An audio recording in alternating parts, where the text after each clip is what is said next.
Últimos pitacos para Botafogo e Palmeiras. Você acha que por acaso o Botafogo vai se sentir mais dolorido, mais frustrado se perder para Palmeiras do que para um europeu? Essa é a discussão na linha de passe. Eu não ligaria não, cara. Eu quero... O Botafogo já fez o que tinha que fazer. Passar a fase de grupos do grupo da morte. O que vier agora é lucro. Eu quero a final, é claro. Mas o que vier é lucro. E você, o que você acha? Bota aqui nos comentários. E temos aqui, além da linha de passe, temos também o troca de passes com Rizek, Mansur, Eric Faria, Alex, etc. Bora pro vídeo que tá muito bom. Antes, curta, comente, compartilhe, se inscreva no canal, ative o sininho. Vambora. Este Mundial, quem você acha que chega mais preparado para essas oitavas de final? Calçade, tudo bem? O Calçade tá olhando com uma cara assim, dar uma pergunta mais fácil. Boa noite. Eu entendo que nesse caso é o Botafogo. Tá. Mas também não, por isso, não consigo te dar uma margem para o Botafogo, né, na divisão ali de possibilidades. Muito equilibrado. Pelo seguinte, é simples. O Botafogo, a partir de PSG e posteriormente Atlético de Madrid, ele encarnou uma forma de jogar e que deu a perspectiva de que o Mundial pode ser tocado dessa forma. Porque é o seguinte, a partir de agora não vem adversário. Você só vem roubada pela frente. Então o Botafogo alcançou um rendimento contra o PSG, ganhou o jogo, contra o Atlético de Madrid buscou um jogo parecido, perdeu o jogo. Então não é um jogo que te dá segurança total. Não, é um jogo que pode te manter atrás, defendendo muito e recuperando a bola e reagindo. Pode ser uma forma de enfrentar o Palmeiras e qualquer outro time do Mundial? Pode. O que eu vejo o Botafogo rapidamente abraçou um formato e todos estão conscientes do que fazer dentro desse formato e que dá para continuar assim. E que talvez seja a melhor perspectiva para caminhar no Mundial. Mesmo sem o Gregory, então, provavelmente com o Cuiabano. Porque aí você põe um jogador que pode defensivamente te ajudar também e ele com a bola, ele resolveu problemas. Foi o Renato Paiva que, diante da saída de alguns caras, como Almada, Cuiabano do lado esquerdo deu certo. Então você traz o cara, na minha opinião, mais preparado para suprir a ausência, embora não seja o volante. Ele é um jogador de lado, mas ele pode se integrar à marcação também. Então, vejo por aí. O Palmeiras, qual é o Palmeiras que a gente vai ver? Qual é o grande Palmeiras? É o do Porto?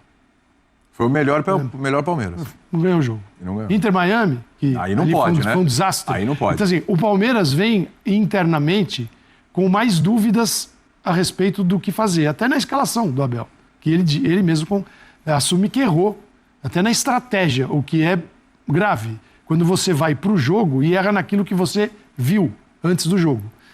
Mas o Palmeiras tem recursos também enormes, como, por exemplo, um banco de reservas que te mantém muito vivo na partida o tempo todo. Então acho que vai ser um jogo pau a pau, por aquilo que o Palmeiras ficou devendo e pelo que o Botafogo alcançou rapidamente como forma de encarar uma disputa tão dura. Tá mais cascudo o Botafogo nesse Mundial, o Birner, até em cima dos adversários que teve? Tudo bem? Tudo bem, William. Boa noite a você, Calçade, Jean, os fãs do esporte. O Botafogo foi obrigado a ser mais cascudo que o Palmeiras. O grupo do Botafogo era o pior grupo de todos, o mais difícil. O do Palmeiras era o mais fácil. Mas eu não vejo o Botafogo em vantagem. Eu acho que o jogo... Acho que é pau-a-pau também? Eu acho, e vou explicar o porquê. O Botafogo pode fazer o jogo como diante do PSG e do Atlético de Madrid contra o Palmeiras? Pode. É possível fazer mais? Sim. O que o técnico vai fazer? Um jogo, espero eu, com alguma coisa a mais. Não um time tão recuado. Um time, por exemplo, que pressione a saída de bola em alguns momentos. E o Abel adora ser pressionado na saída de bola porque gosta do contra-ataque. Então, eu tenho dúvidas a respeito do que o Botafogo vai fazer. E do Palmeiras eu espero mais, tá? Eu espero o Palmeiras pressionando um pouco mais, porque se a gente se apegar ao que as equipes fizeram na primeira fase, a gente vai ter um jogo que beira, eu não vou usar um termo forte, o excesso de cautela. Eu usar um termo mais forte, eu mudei, por isso eu tiro beira. Um jogo com excesso de cautela. Porque quer dizer que vai ser um jogo chato, se for assim. Chato não, porque nervoso. Você que está dizendo. Mas é uma possibilidade. Porque se o Botafogo ficar esperando o Palmeiras, e o Palmeiras não subir as linhas, fica tentando roubar a bola ali 10, 15 metros na frente da linha do meio de campo, para tentar usar espaço aberto do Botafogo... Deus me livre, vai ser uma chatice de assistir isso aí. Tá bom, agora só antes do Jean, se você é o Botafogo olhando para o Palmeiras e Inter Miami, você joga dessa maneira? Eu não. Eu alterno, mas assim. O Palmeiras conseguiu tomar um gol de Luiz Soares, que mancava no aquecimento, e deixou 2 pelo caminho. Mas vai fazer um jogo ruim como aquele. Aí é impossível, né? Mas eu digo, o que o Palmeiras fez ali, em termos de Que o adversário te obriga a ser diferente. De erros que não comete com o Abel Ferreira, por ser um cara de treinador uns 5 anos, e o time não pode cometer mais os erros que cometeu. Então aí que mora a dúvida, o perigo do palmeirense. Fala, pô, se jogar daquele jeito, o treinador que tem 5 anos no cargo e deixou a defesa escancarada, o Soares mancando, faz o gol, opa, tem... Só vale lembrar que o Botafogo tem Arthur, Igor Jesus, Savarino, o Palmeiras tem vários jogadores de frente que supostamente desequilibram jogos, inclusive um deles indo para o Chelsea, que custou uma fortuna. Por isso que eu falo que é possível fazer mais sem que você fique extremamente vulnerável. Agora, pode ser ultraconservador, como o Botafogo foi e precisou ser, pode ser ultraconservador, como o Palmeiras foi sem precisar ser, e a gente vai ter um jogo super amarrado. Não acho que isso vai ser um jogo chato, vai ser um jogo amarrado. Acho que sempre quando uma vaga está em jogo, o jogo fica tenso. Nunca é chato. Ainda mais que é sempre divertido. Tem uma coisa especial amanhã, né, hoje assim. É o único confronto, assim, claro, dos brasileiros, que tem esse ingrediente, que é assim, ser eliminado por outro brasileiro no Mundial, tem um peso, tem um incômodo, ainda mais esse confronto que está tão cheio de história ultimamente, né, tão cheio de rivalidade de um lado e do outro. É incômodo, é chato você ser eliminado, mas por um PSG, por um Real Madrid e tal... Mas por outro brasileiro, você vai no Mundial para ser eliminado por um brasileiro. Eu acho que isso também vai ter uma motivação, vai ser um ingrediente especial nesse confronto. Né? Claro, acho que assim, boa noite para todos. Acho que, obviamente, é pior você ser eliminado por um brasileiro do que ser eliminado por um PSG, por exemplo. Mas alguém tem que ser eliminado. Sim. Quando 2 times desses se enfrentam, alguém vai ter que ser eliminado. E é normal a eliminação tanto de um quanto de outro. Eu acho que, se a gente for discutir quem foi melhor até aqui no Mundial, não tem muita sombra de dúvida, né? Apesar das pontuações, apesar do Botafogo ter perdido um jogo, é claro que o Botafogo jogou muito melhor nessa fase de grupos, mas para mim não é o suficiente para apontá-lo como favorito por diversas questões. Primeiro que a gente tem mudanças nos 2 times e acho que no Botafogo a gente provavelmente não teria essa mudança se o Gregori não tivesse tomado o cartão que tomou. Aí eu acho que o Botafogo viria com o seu time principal, mas haverá. E se haverá, no sentido do que as pessoas estão falando, que é o Cuiabano começar jogando, já é uma mudança que indica uma mudança de postura, porque ele poderia colocar o Newton e ter uma equipe um pouco mais precavida, como aconteceu diante das outras 2 forças que o Botafogo enfrentou, né? Então, na hora que o Gregori sai, você não opta pela entrada de um volante e opta pela entrada de um lateral, mas que é um lateral que ataca bastante e que vai ter essa missão de atacar, de marcar saída, eu acho que já indica um Botafogo diferente, um Botafogo mais corajoso. E não é nenhum absurdo, até pelo que a gente viu do Palmeiras diante do Inter Miami, principalmente. O Palmeiras eu acho que faria mudança de qualquer jeito. Acho que para o Palmeiras o desfalque do Murilo vai ser muito pesado também, porque o Arthur, a gente fala pouco do Arthur, mas o Arthur está jogando bem. O Arthur tem feito boas atuações, é que você tem outros destaques no Botafogo, né? Acho que o Barbosa jogando num nível absurdo, o Igor Jesus resolvendo jogos, mas o Arthur tá jogando muito bem e é ele quem vai cair por ali. Não sei se de repente o Piquerez vai ficar um pouco mais ou não, mas não ter o Murilo e ter o Fux por lá, se é que vai ser o Fux, acho que pode representar um perigo para o Palmeiras. De qualquer forma, além dessa mudança forçada, a gente não sabe se o Aníbal joga ou não joga. E acredito que se ele não jogar dessa vez... provavelmente o Abel vai colocar o Emi Martínez porque ele viu como ele sofreu sem um marcador naquele meio campo, e ali na frente acho que não tem muita dúvida de que o Maurício tem que voltar para o time. Aí se vai jogar o Flaco, se vai jogar o Vitor Roque, acho que a gente já tem falado aqui bastante sobre isso, tem motivos para um, motivos para outro, mas acho que o Maurício tem que entrar na equipe no lugar do Veiga, então acho que assim, o Abel faria mudanças de qualquer forma. E a outra dúvida que eu tenho é, quem vai jogar na linha de 4, ali a segunda linha do Palmeiras, depois da linha de 3 zagueiros, porque o Palmeiras joga com 3 zagueiros. Isso, sempre bom lembrar. Sempre programa a gente tem que lembrar isso. Na linha de 4, aberto do lado direito. Eu falo com muito palmeirense que, inclusive, perguntam, cara, ele tinha achado o time com o Felipe Anderson do lado direito, o Estevão e Maurício, o Giai e zagueiro. Por que tantas mudanças? Exato. Se ele tinha encontrado um time com o Giai como zagueiro pela direita, Felipe Anderson na segunda linha, aberto pelo lado direito, trabalhando para marcar, mas também para atacar, e a dupla lá, Estevão e Maurício, às costas do centroavante, seja ele quem for. Eu acredito que talvez a gente esteja mais para essa escalação do Palmeiras amanhã e volte do que para a escalação do que foi para o Inter Miami. Às vezes, né, Jean, eu vejo que às vezes o treinador ele fica tão fixado em olhar para o adversário, né, mira tanto no adversário, pode ser, não dá para dizer que foi isso, que aí o adversário te acende aquela, olha, talvez seja melhor ter o mesmo formato, mas com este outro jogador, porque ele se adapta melhor a uma situação que ele viu. Ele já fez isso inúmeras vezes no Palmeiras. De situações que ele mudou, jogou a Libertadores, assim, inclusive do Flamengo. Mudando, ele surpreendeu, né? Então ele acredita nessa condição que ele tem e ele já provou que ele consegue.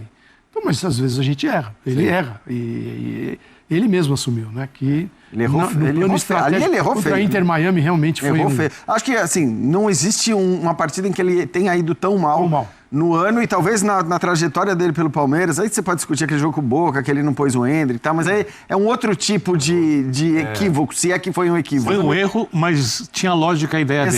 Exato. A do contra o Inter Miami não tinha lógica.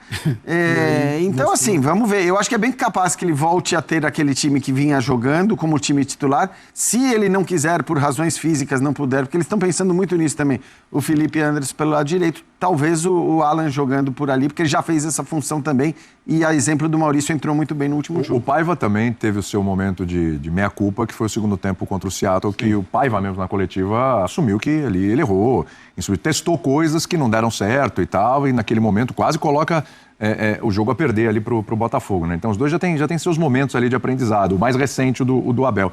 Destrinchando um pouco essas escalações, ontem no Equipe F estava até perguntando pro pessoal, é mais complicado perder o Gregory ou o Murilo? O Gregory. É mais difícil repor? Mais difícil arrumar a casa sem o Gregory? Eu acho que o Botafogo com o Gregory seria muito consistente, até para você jogar com o Cuiabano. Se você fosse abrir mão de um dos 3 jogadores de mais pegada, não seria o Gregory. Ele tá é o melhor marcador do meio campo do Botafogo. E o forte do Botafogo no Mundial é o sistema de marcação. Ali que você tiraria, provavelmente. Eu acho que faz mais falta. Porque ontem, inclusive, o palmeirense falando, olha, é o Fux. Não, o Fux não. Mas não é o Fux, é quem então? Mikael? Porque não tem muita... É isso aí. Os 2 melhores zagueiros do Palmeiras são Gustavo Gomes e Murilo. Acabou. E eu acho que tem essa questão de que o Murilo teria o confronto com o Arthur. Isso. Que é um cara difícil de ser... É mais rápido o Murilo que o Gustavo Gomes. Exatamente. E é mais rápido, porque o Gustavo Gomes não pode ser esse cara, obviamente. Isso. E, de fato, ele vai ser o zagueiro central. Mas também não vejo muita outra alternativa pro... Tem que ter uma atenção especial, já que não é o Murilo, ou dá pra confiar ali no Fux. Eu acho que vai ser o Fux, né? Não, vai ser o Fux. Talvez ele segure um pouco mais o Piquerez, porque o Piquerez, o que acontece? Nesse esquema do Palmeiras, o Giai fica e o Piquerez desce bastante. Porque o Giai está na linha dos 3 zagueiros e o Piquerez está na linha dos 4 meio-campistas. Talvez ele segure um pouco mais, talvez ele segure com uma linha de 4 mesmo, né? Então, é isso que eu ia te perguntar, porque... possibilidade.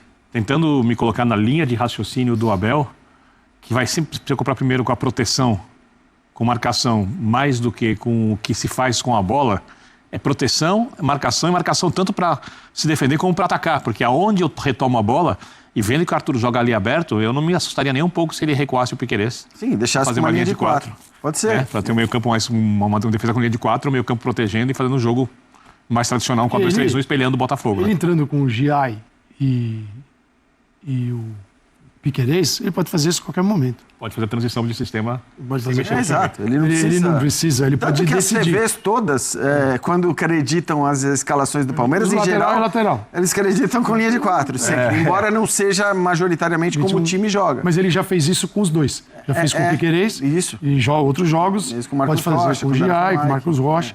Só o Mike que é a dificuldade... Melhor não fazer. Porque ele Quando o Mike é outro tipo lateral. Mas assim, o que eu vejo é ele... Assim, você tem que pensar no incômodo também, na resposta que o treinador pode dar. Né? O Paiva, ele encontrou. O incômodo dele é ter perdido o Gregory, mas ele tem... Por que o Cuiabano e não o Newton, se for a escolha? Talvez aquele de jogador de maior confiança no momento, embora o time fique diferente. Agora, um jogo entre brasileiros, com outro tipo de enfrentamento, rivalidade recente...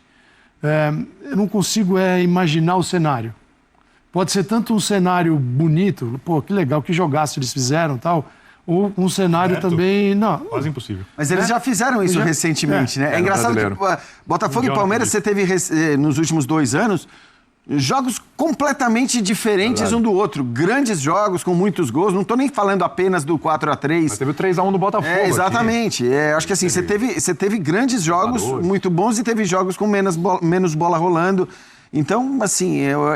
O torneio vai moldar muito isso. E o momento das equipes. A gente está falando de uma situação que pode ter prorrogação. Então, o teu jogo pode se estender Pode chegar a cobrança de pênalti. Agora pode acontecer Quando qualquer... fala da dobra do lado esquerdo com o Cuiabano do Botafogo, é interessante porque esse é o lado do Estevão, que na cabeça, se ele falou que é difícil se concentrar, que às vezes pensa no futuro, durante o jogo, imagina ele sabendo que é um jogo do Mundial, um jogo contra o Botafogo e talvez o último dele pelo clube. É um jogo muito especial para ele. O especial pode funcionar tanto para melhora quanto para piora. Eu só acho engraçado que esse papo da dobra, quando a gente fala do Cuiabano, o Cuiabano entrou, né, Birner, como um ponta ali, como um meia aberto pela esquerda. Quer dizer, é isso, como um cara... Então, assim, tem muito isso. E a própria torcida do Palmeiras reclama muito da dobra dos laterais, porque quando você tem laterais que têm capacidade ofensiva, como é o caso do Mike também, não tem esse absurdo todo da dobra dos laterais. O Mike já jogou na frente, quando o Palmeiras tinha problemas. Então, assim, não era pra dobrar, era pra ser um atacante. É isso, é pra ser um atacante. Ele sem bola, ele tem uma característica. Eu acho que o Cuiabano tem muito disso também. Tem talvez mais disso, e a gente via no próprio Campeonato Brasileiro. Aliás, de apoio que de marcação. O Renato Paiva falou isso pra gente aqui no Bola da Vez. Ele falou, não é que eu coloquei um lateral pra marcar. Claro. Inclusive, jogos contra times menores, mais fracos, o Cuiabano jogou ali, ou seja, você pode até entrar num jogo e determinar aquele lateral com um lateral que exerça só a marcação. Isso, você pode fazer pode isso. Ser. Não é o caso. Porque é o seguinte, cara, como é que foi o Savarino e o Arthur na dobra contra o PSG? Eles foram como laterais. Qual é a nota que a gente dá pra ele? Como marcadores. Foram bem demais. Exato. E não é característica deles. E aí não era lateral. Não era lateral. E isso pode ser feito por um jogador ofensivo. Agora, tem uma coisa que o Birner falou, assim, do Estevão, tal. Eu acho que essa também é uma vantagem. E é engraçado porque a gente fala, no fim, de vantagens do Botafogo em relação ao Palmeiras. Acho que é normal que se fale pelo que o Mundial apresentou até aqui. E eu vejo, assim, o ataque do Botafogo tem produzido... Se a gente pegar os 3 caras ofensivos do Botafogo, né? E a gente pegando o Arthur, o Igor Jesus e o Savarino, e pegar os 3 caras ofensivos do Palmeiras, que tanto não tem convencido, que tem revezado... Os Botafogo são muito mais eficientes. Muito mais, porque o Vitor Roque e o Flaco Lopes se alternam ali na frente, o Veiga entrou mal quando entrou para ser meia, o Estevão tá abaixo do que a gente se acostumou a ver. Então, tem essa diferença também, que o trio de ataque do Palmeiras, se a gente chamar de trio de ataque, no Palmeiras até um pouco diferente, mas do trio de ataque do Palmeiras pro trio de ataque do Botafogo, o do Botafogo tem sido muito mais eficiente. Apesar de tudo isso, realmente é o único confronto dos 8 dessas oitavas de final que eu dou 50-50%, muito pelo que o Calçade falou. A gente já viu o Abel encontrar soluções, e não estou falando só dos jogos em que ele passou, como foram, sei lá, final da Libertadores contra o Flamengo, os jogos contra o Atlético em semifinal de Libertadores. Não estou falando desses. Estou falando também dos que ele foi eliminado. Se a gente lembrar do ano passado, dos jogos no Allianz Parque, quando parecia tudo perdido contra o Botafogo, contra o Flamengo. Então, assim, ele muitas vezes, nestes momentos, encontra soluções. Então, é um jogo muito parelho. Ele sabe que ele pode até perder o jogo, faz parte. Mas ele não pode errar outra vez. Exatamente. Isso deixa... Há uma lupa, assim, no Palmeiras amanhã, assim. É porque, assim, tem muitas coisas que envolvem uma decisão, e decisões são tomadas para um jogo. O Abel foi para esse Mundial pianinho. É outro Abel. O Abel do Brasileirão. O Abel do Brasileirão ficou aqui. Esse Abel aí é outro, a gente até estranha. Tá tudo paz e amor, tá tudo legal. Eu ouvi uma tese de alguém que, infelizmente, eu não vou dar o crédito, porque eu não vou lembrar quem falou, foi numa rádio. Será que ele tá fazendo isso porque a Europa toda tá de olho nele? Eu acho que aquele reclama mais porque compensa. Aquele reclama mais porque compensa. O Abel acabou de falar em que é o seguinte, eu preciso neste cenário mostrar uma outra imagem, porque essa imagem aqui não tá legal. Ele acabou de falar em coletiva que ele não vai buscar sangue. Ele vai desfrutar o Mundial até onde der, aconteça o que acontecer. Então, e talvez tenha mesmo esse espírito. Mas eu acho que este espírito, para os brasileiros, é normal para o Mundial e é saudável que seja assim. Essa loucura de ir para o Mundial e achar que você tem que ganhar um Mundial, não é. Você não vai ganhar o Mundial. Você tem que partir do pressuposto que você não vai ganhar o Mundial. Não estou dizendo que você não vai fazer esforço para ganhar. A questão é a forma como você disputa o Mundial. Claro, o que você mostra, bem. Entendeu? Por exemplo, eu acho que se o Palmeiras, depois do jogo com o Inter Miami, se amanhã o Palmeiras é eliminado pelo Botafogo, duvido que o Palmeiras vai fazer um jogo similar, mas se o Palmeiras amanhã for eliminado pelo Botafogo, jogando um futebol meio burocrático, talvez muito conservador e tal, dependendo da forma como for, chega aqui no Brasil com um clima meio desfavorável. Né? Mas assim... Vai ter uma cobrança que não condiz com a competição, porque é mundial, mas a eliminação aí é pro Botafogo, depois não ter jogado... Pega o time brasileiro. E porque exatamente isso, porque é o time brasileiro. O Chelsea, o Bayern de Munique, a Inter de Milão. Embora não haja absurdo nenhum, nem no Botafogo ser eliminado pelo Palmeiras, nem no Palmeiras ser eliminado pelo Botafogo. Então, assim, eu que tento ser mais racional sempre, porque, cara, se a gente entra na pilha do que o torcedor vai achar... Não estamos aqui pra isso. Ou que a repercussão do que os caras com veias saltadas vão ficar dizendo nas redes sociais, nós estamos perdidos. Então, o que eu acho é que, assim, os clubes brasileiros fizeram o que eles eram obrigados a fazer. O Botafogo já fez mais do que ele era obrigado a fazer. Sim. Eu acho que Palmeiras, Fluminense e Flamengo tinham a obrigação de passar de grupos. Passaram, alguns com louvor. No caso do Flamengo, que ganhou do Chelsea do jeito que ganhou. O Palmeiras não com louvor. O Fluminense também acho que não com louvor. O Botafogo fez mais do que ele devia. Mas acho que assim, as obrigações elas foram meio cumpridas. Agora, você ser eliminado, seja pelo Botafogo, seja pelo Palmeiras, seja pela Inter de Milão, seja pelo Bayern de Munique, sinceramente, não tem nenhum absurdo em nada disso. O torcedor, do ponto de vista do torcedor, pode, até aquele que acompanha muito e que não acompanha também futebol internacional.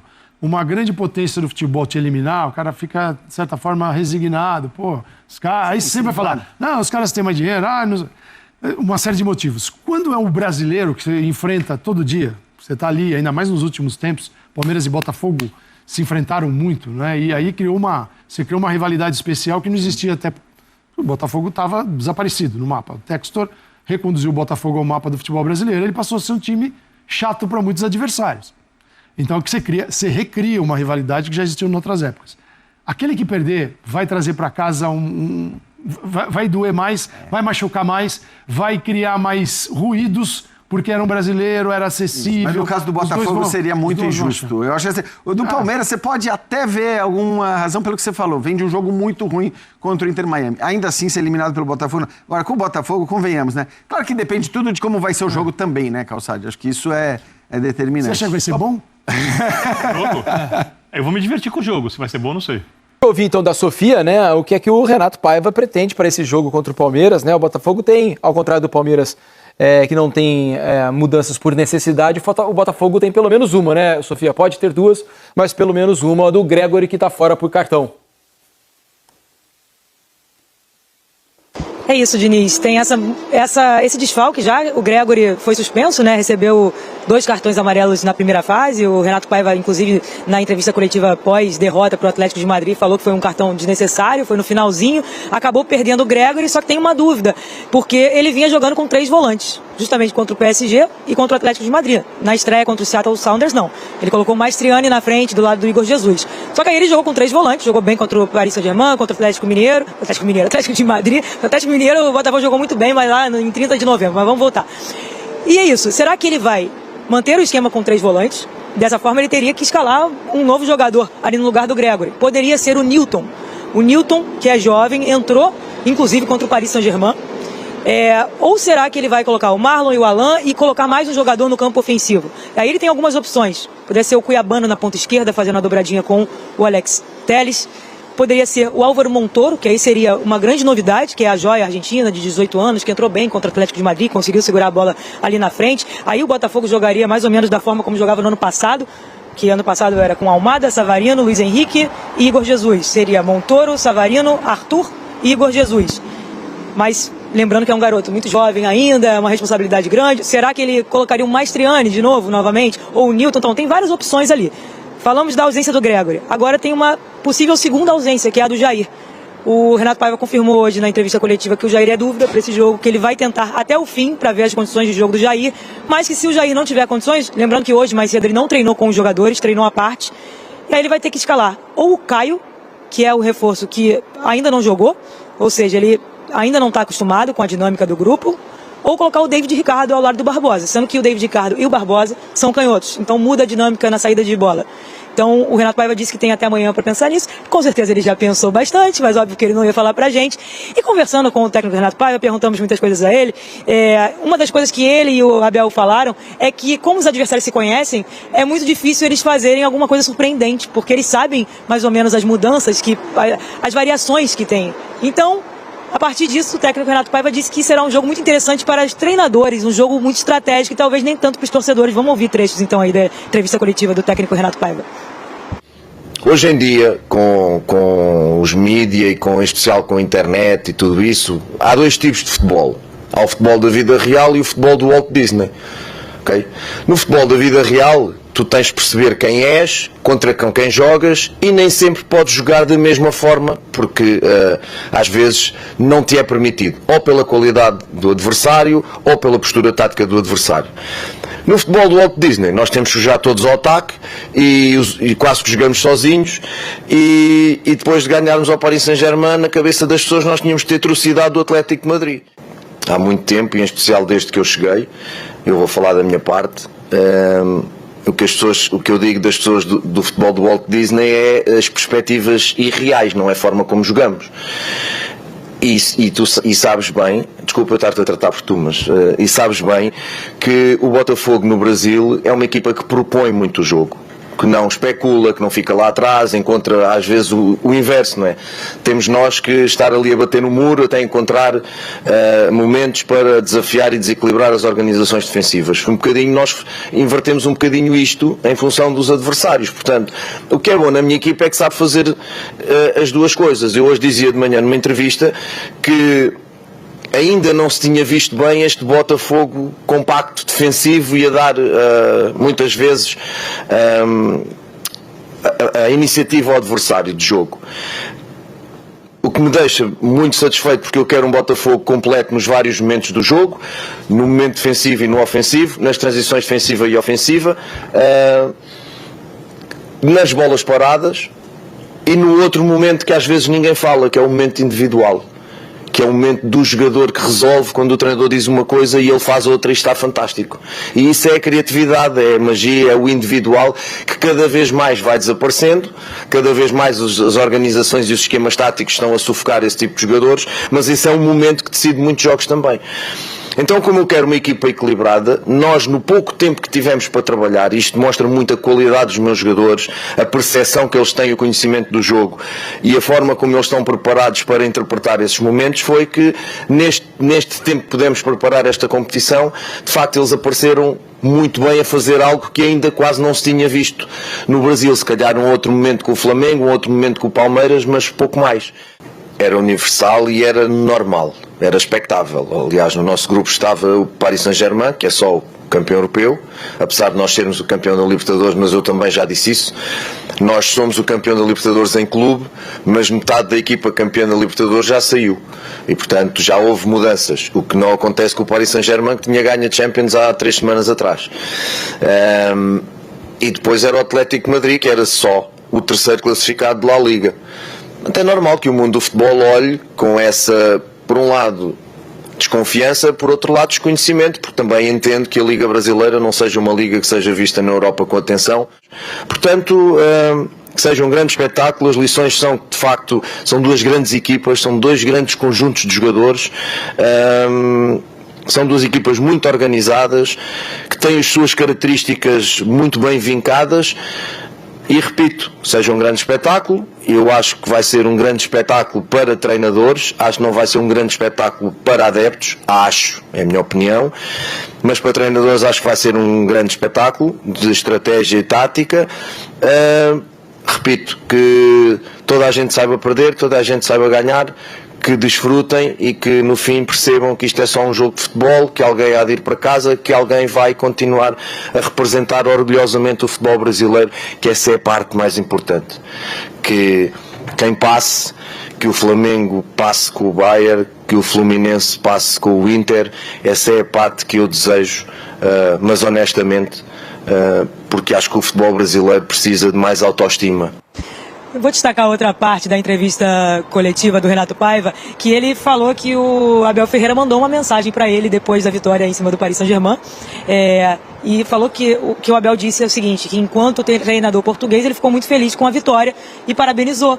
E aí ele falou assim, me desculpe por falar isso, Abel, mas acho que ele não vai ficar chateado não, mas se ficar, se reclamar também, toma um cartão amarelo, que ele já está acostumado. E aí todo mundo riu, obviamente, um clima bastante leve.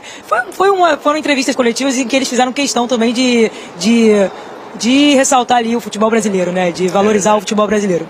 É verdade. Essa opinião de não ser um jogo muito agradável para o público, o Everton também já tinha dito que acha que são dois times que se conhecem, se equivalem, então vai ser muito brigado, não necessariamente assim vistoso. De minha parte, só para trazer mais uma informação aqui, também muita expectativa para a torcida, porque é o primeiro duelo também nas arquibancadas, né, de times que estão trazendo torcida aqui. A gente já recebeu até a informação que nesse momento, a já bastante citada escadaria do Rock, nesse momento está sendo tomada por torcedores do Palmeiras, que naturalmente estarão amanhã nas arquibancadas do estádio da Filadélfia, então também fora de campo, imaginando uma festa bem legal.